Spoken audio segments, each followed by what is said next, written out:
Hello everyone, Earl Henderson, Primordial Defense. Thank you for watching. I have another Monday quarterback video for you. I'm going to play the entirety of this video and then I'll go back and talk about things that are going on to better explain what's going on and talk about things that I think that were done right and or done wrong. Without further ado, here we go. I'm Assistant Sheriff John McGrath. I'm here to brief you and give you additional details as we know them today about the officer-involved shooting that occurred on Monday, October 4th, 2021.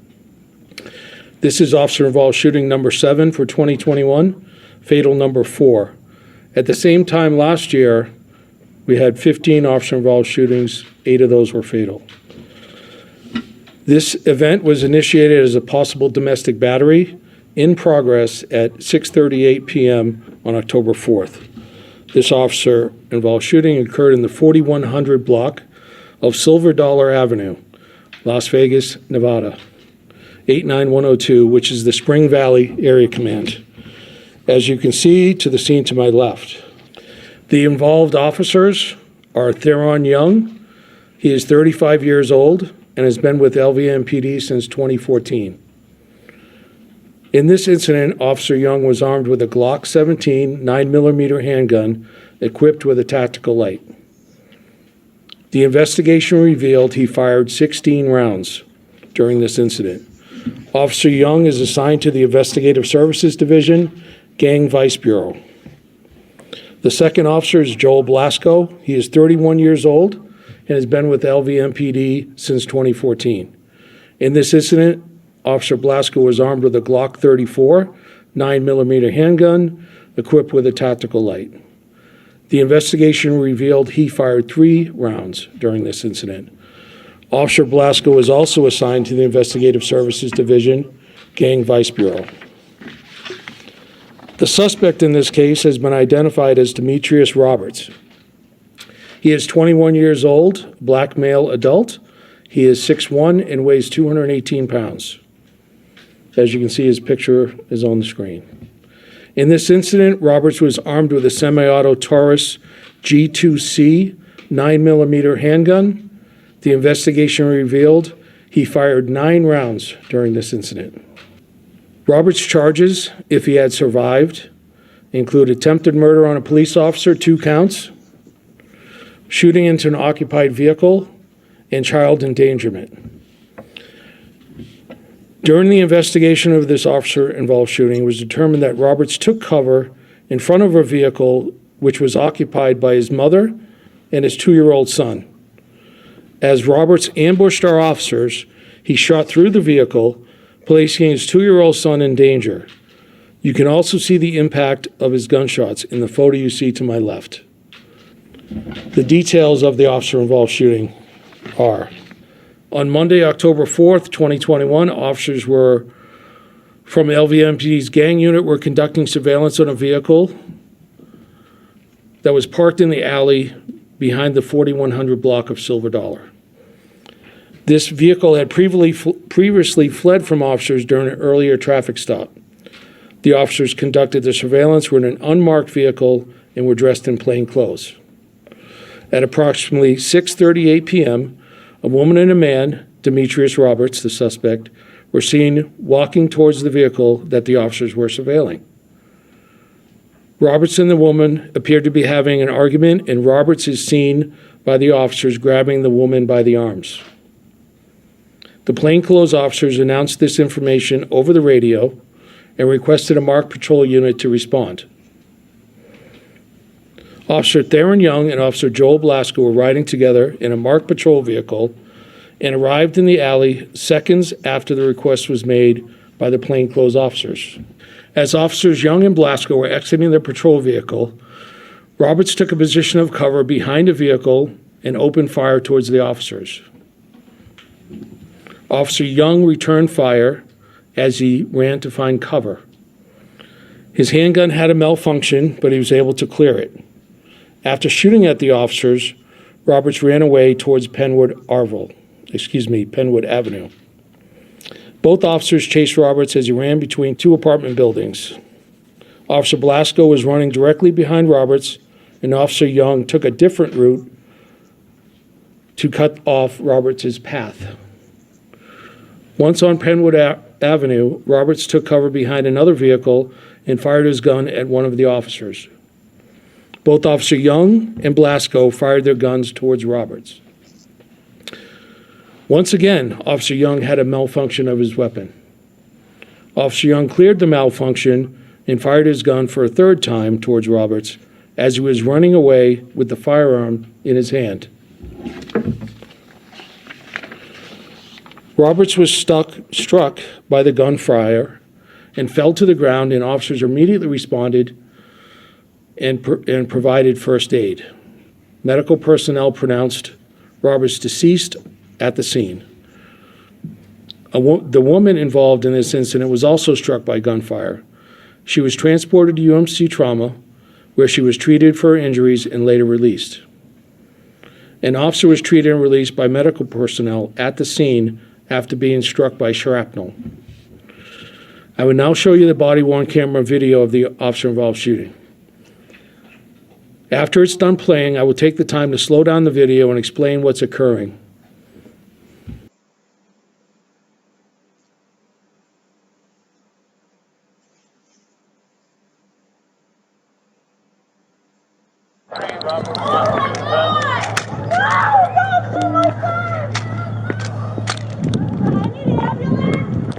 Control G61, shots fired at officers in the alley behind 4156.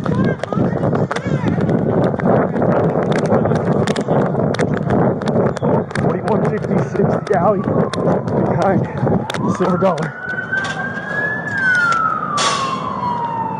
We do not have visual on a suspect. Confirming, did you shoot?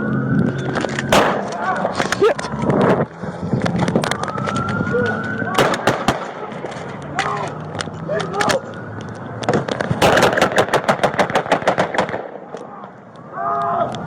Get down, man!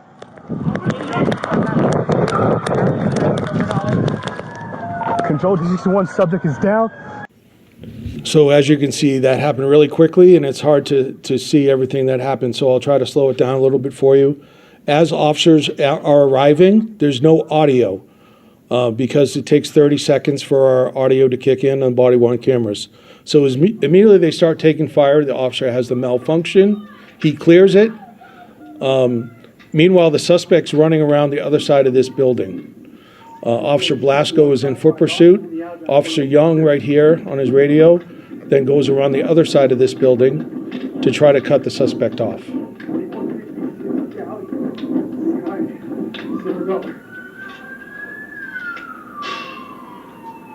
not have visual on the suspect.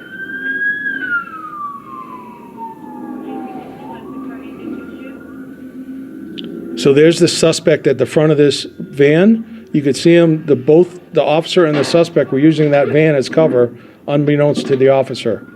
So he fires one round, has another malfunction, clears that from behind the vehicle, and then the suspect's on the other side of the van crossing the street. Get down, man!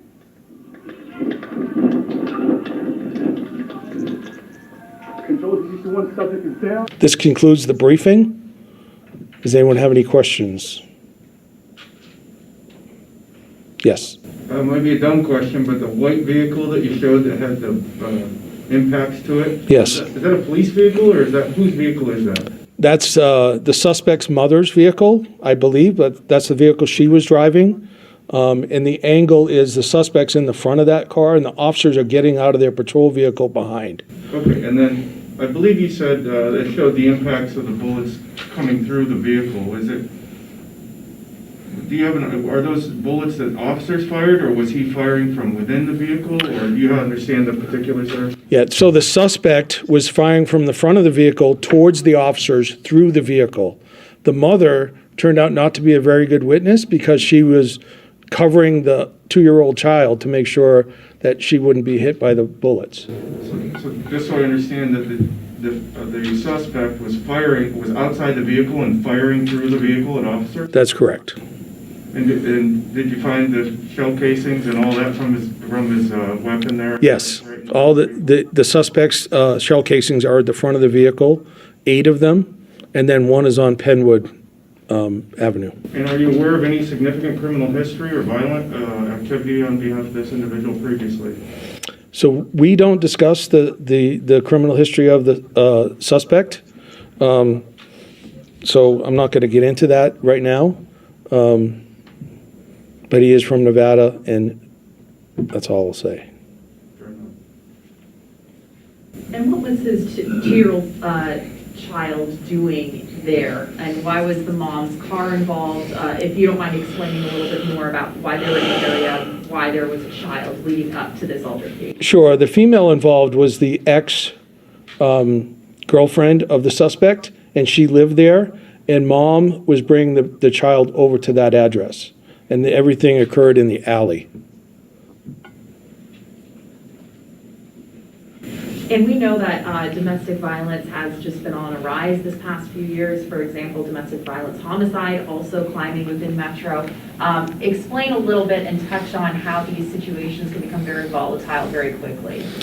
Well, as you can see, the plainclothes officers saw a potential domestic violence incident and they called for assistance. And before they could even get out of their cars, they were taking rounds. So that everyone's tensions are high in those situations. You never know what's going to happen. And it's just an example of when officers go on a call, it's unexpected what will happen then. And this is a good example of that. And are you personally concerned about this rise in domestic violence throughout these past few months? Of course, we're all concerned. We're doing everything we can to lower the incidence of domestic violence, especially repeated calls at the same address, and trying to get assistance to those victims. All right, let's get into this. So let's go back to the very beginning area.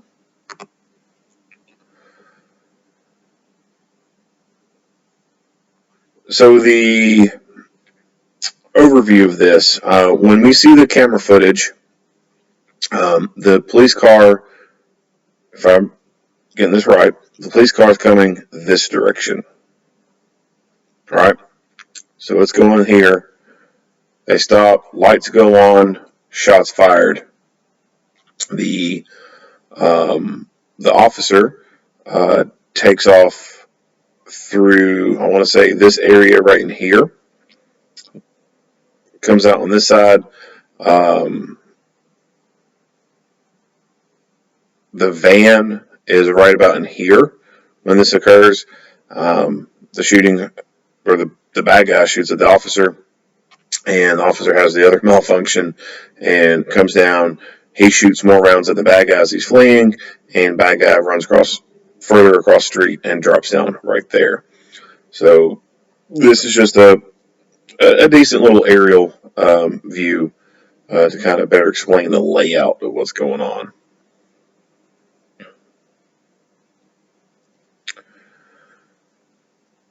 So he talked about what guns the officers had. I don't remember off the top of my head what they had, but I do remember him mentioning they had tactical lights attached. Now, the bad guy also has an attachment on his gun. I'm not familiar with what product this is. I suspect that it's a laser beam. A lot of these young guys on the streets, of course, they emulate what they see in rap videos, and in rap videos, they have what they call beams on their guns, and they get laser beams on there, and they just think the laser beams is the cat's meow, like they're all about the beams, right? And interesting enough, you know, some of these dummies, they don't understand the concept that you have to zero that laser. They think that if you just get it out of the box and put it on the gun, like it's, you know, automatically accurate. Or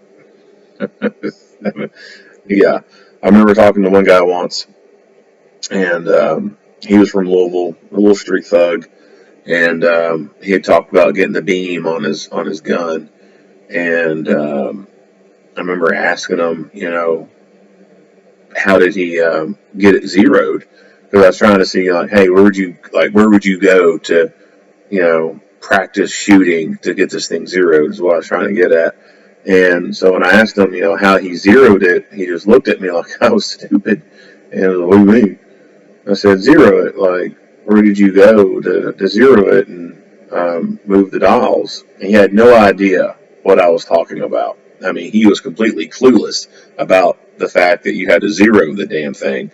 So there's no telling how many of them out there have no clue that these things need to be zeroed.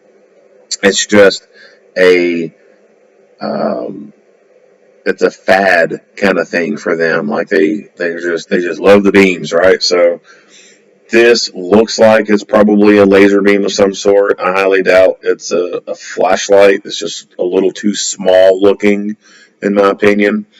And it looks pretty cheaply made. Which he's got the Taurus, so go figure. But that is one thing to note about street people is they love laser beams on their guns.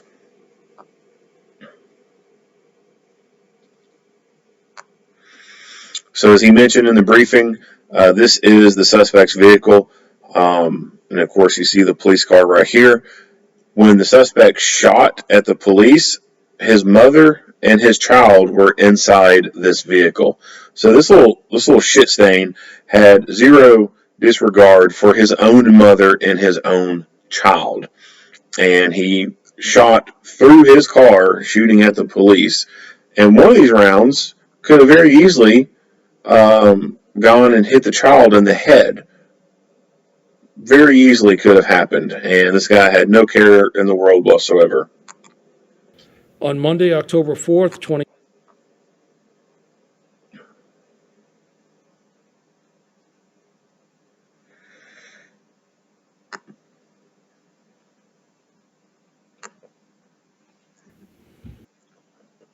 So they roll up and they flip the lights on, kaboom, and as soon as he gets out, he takes fire. Now, in the video, the guy doing the briefing says it takes 30 seconds for the audio to kick in. I think that this guy's not very well versed on body cameras and how they work. He's probably been an office guy for quite some time. Probably doesn't even carry one.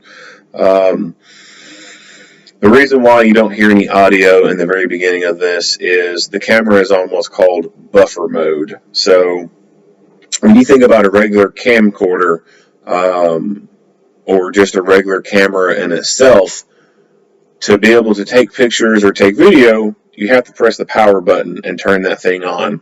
And when you press the power button, it takes some time to quote-unquote boot up, right?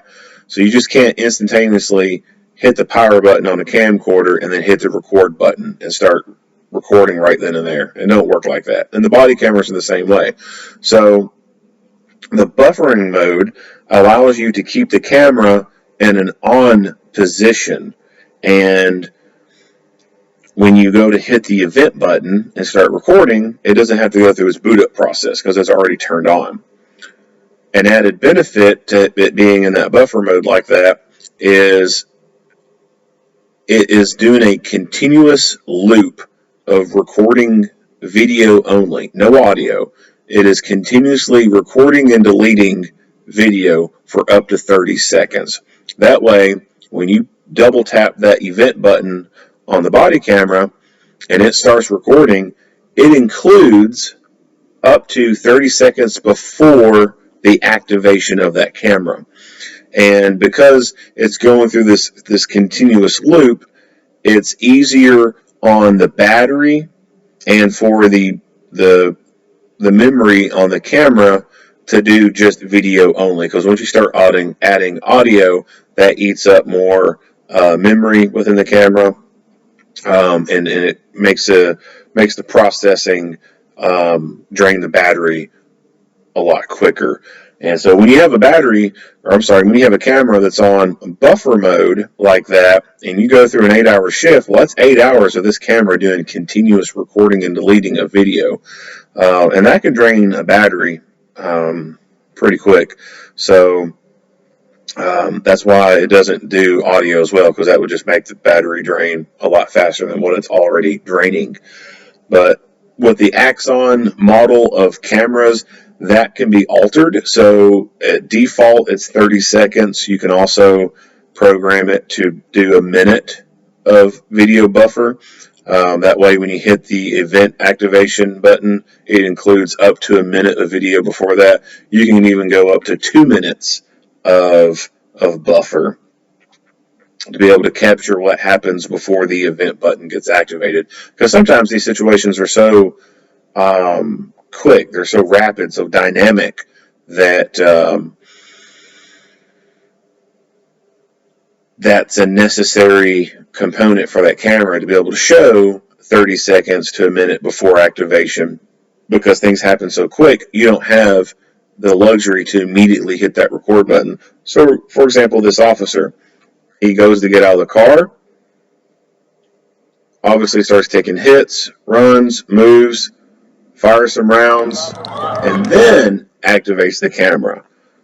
So if we didn't have the buffer whatsoever, then the only thing that we would see from him is starting right there. Him having the gun and him starting right there. So whenever you hear the audio click in, that's when they hit the record button. And if it weren't for that buffer, this would be the first thing we saw. Anyway, getting off the camera thing. So roll up.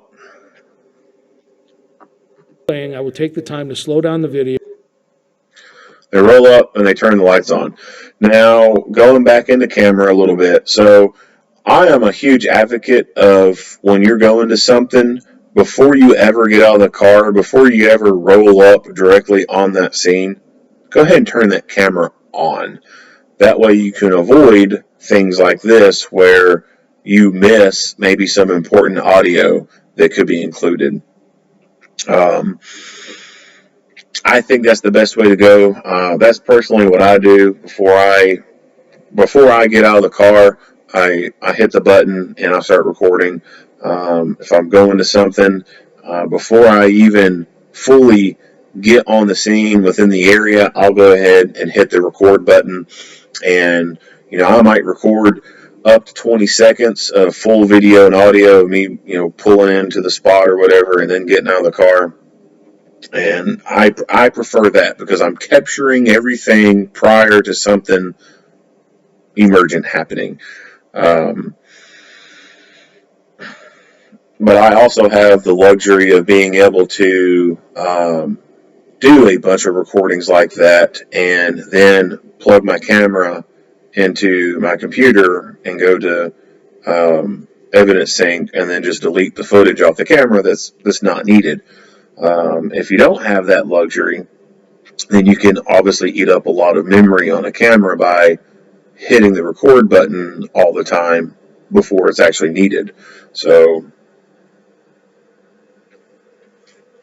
overall, though, I do think that hitting the record button before you get out is the best option. Anyway, they roll up, they flip the lights on, they're in a marked car, they got the overhead lights on, blue and red lights. I mean, it's obvious they're police, right? It's not like this dude could use the excuse or the defense of, I thought it was my rival gang rolling up on me. I don't know any gang members that drive around in marked police cars with red and blue flashy lights. So he gets out.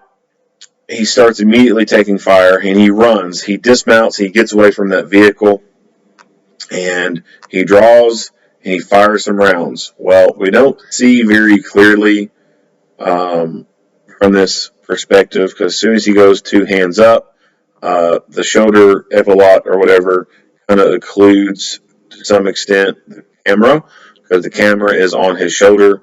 And so just whenever it comes up, it just kind of blocks that view.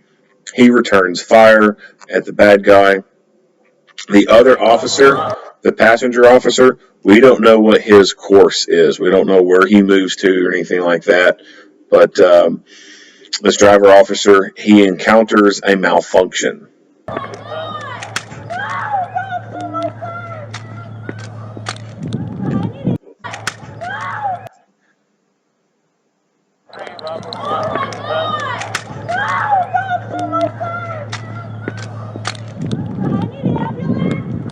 Control D61, shots fired off.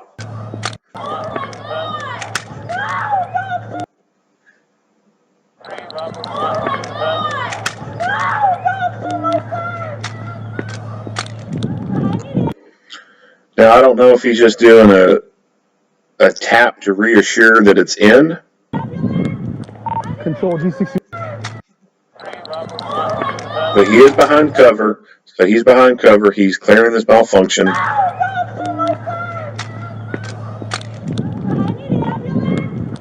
Control G61, shots fired at officers in the alley on 4156. He makes the decision to backtrack a little bit and then go this direction to cut the guy off.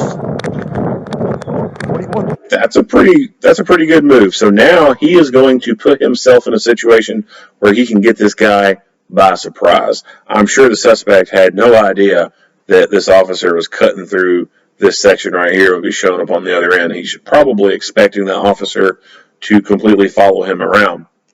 And although there's no video evidence to support this, it's possible that suspect, as he rounded the corners at that intersection there, or not that intersection, but that corner of the building over here, and then the other corner of the building over here, that he was pointing his gun at those corners, waiting for the officer to come around the corner.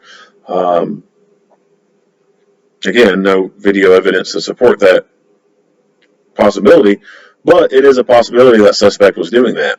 And this officer coming around this corner like this in an area that would be completely unexpected to him, he was able to get the suspect by surprise and potentially even save himself from eating lead when he comes running around a corner in hot pursuit of this guy. We do not have visual on the suspect. So the guy could be making some pretty good distance. We'll go back to the aerial real quick, and we'll show that one more time. Oh, that's too far out. All right. So, shooting location 1. Now, not 100% sure where the suspect went through at. Either he went through here, he could have went through there, or he could have went through there. Don't know. Or he could have, easily gone through there. I'm not sure exactly what route the suspect took, but the time frame. So he shoots. He could have been taking some cover behind vehicles, but he obviously had the lead, in my opinion. So he took off. That officer recognized he took off, and then decided to go in through here. I would have suspected that the bad guy would have been around this corner a lot sooner than what this officer did. So that kind of makes me think that maybe the bad guy was slowing down a little bit, keeping his gun pointed at the corners, waiting for the officer to turn around as he's still egressing. Officer comes out, sees no sign of the bad guy. And keep in mind, that officer also took the time to clear the malfunction from his gun. So the bad guy should have already, been this way. We do not have visual on the suspect.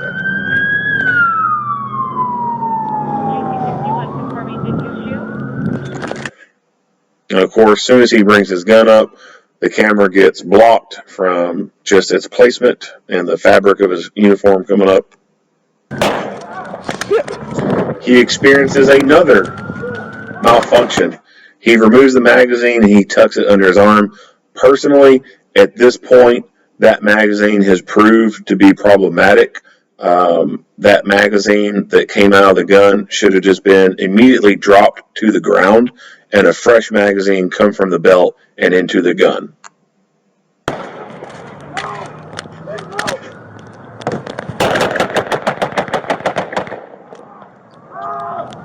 Get down!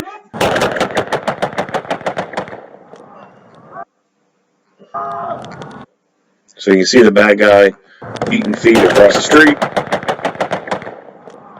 He soaked some rounds up. I don't know how many rounds he soaked up, but he soaked some rounds up. He runs, and he eventually just falls down over in here. Get down, man!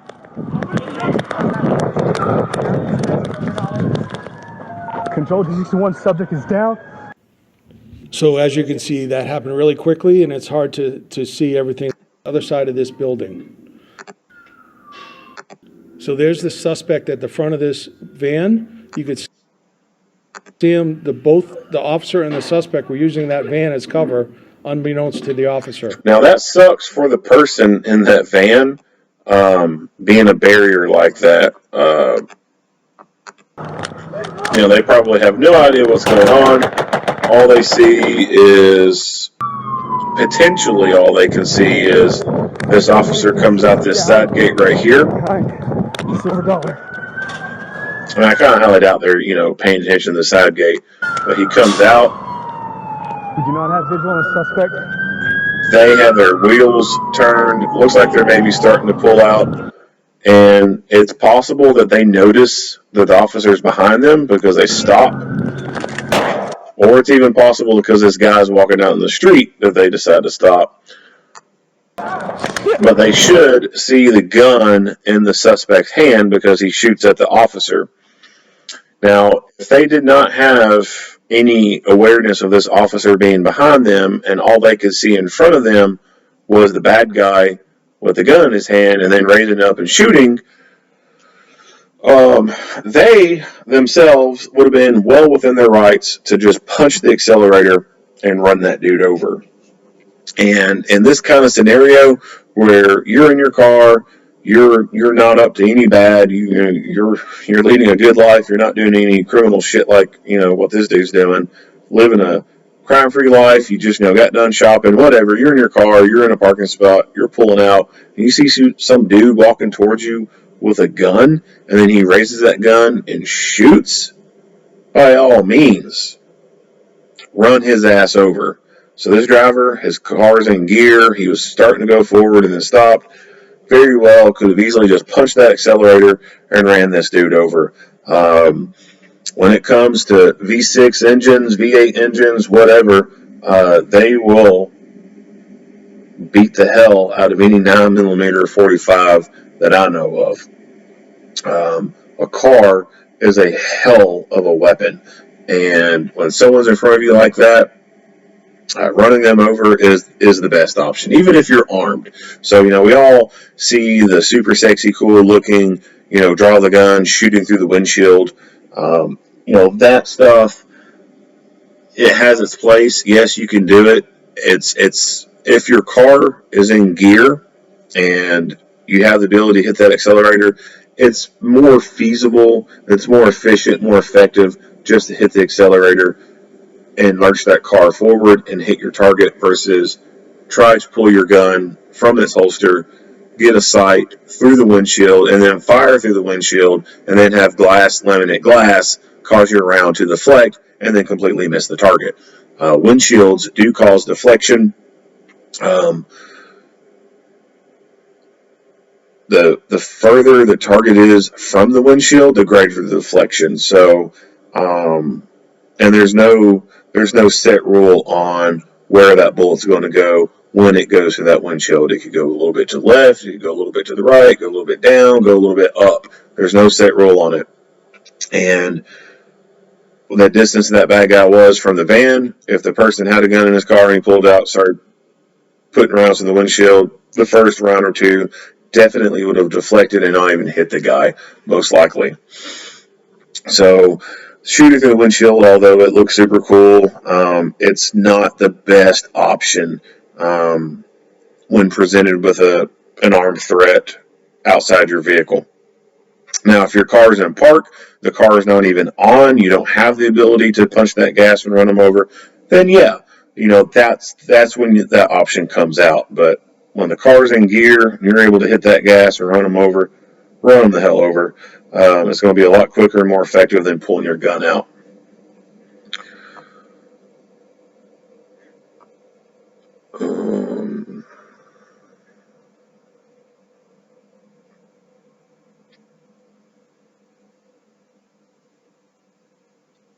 Yeah, so not much for this video. We don't get to see a whole lot of footage, but what we do see, we see this officer experience 2 different malfunctions, and that's, holy shit. Like, you gotta, you think about, scary moments like one being shot at, that's gotta be, scary as hell to begin with. But then in the middle of this gunfight and you shooting back and your gun don't work, Like that's got to be hell. And then for it to happen again and being shot at. So I don't know what this officer's problem was with his equipment. Could be magazine related. Magazines are they're disposable, right? I mean, I know they're expensive. You know, you buy a factory Glock mag, it's not cheap, but it is still a disposable item. It's expendable. When that magazine starts showing issues during training, get rid of it. Take it out of duty rotation. Mark it somehow. If you have magazines used exclusively just for training, then throw that magazine in the training pile of magazines and don't ever put it back into duty rotation.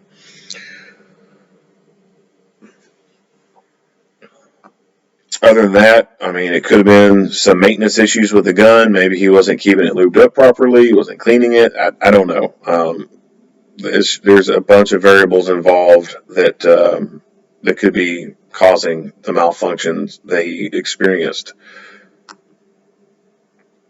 But I do like how he cleared the malfunction behind cover. I'm not the biggest fan of how he just stayed with the same magazine. You know, there's a lull in this fight. He's behind cover. I think the best option there would just go ahead and drop that magazine and put a new one in. He didn't. But the second time that he had a malfunction, I definitely 100% believe that instead of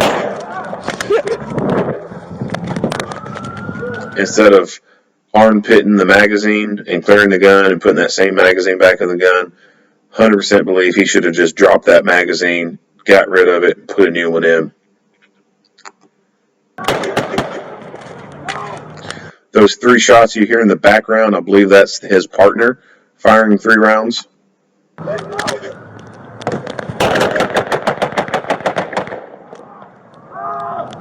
Get down, man! And that's about it. There's not much else to see with this video. It's kind of somewhat short and kind of herky-jerky with the body camera. If you like what you hear and see, go ahead and give me a like and a share. If you have not already, hit that subscribe button and stay tuned for more Monday quarterback videos. Earl Henderson, Primordial Defense, thank you for watching.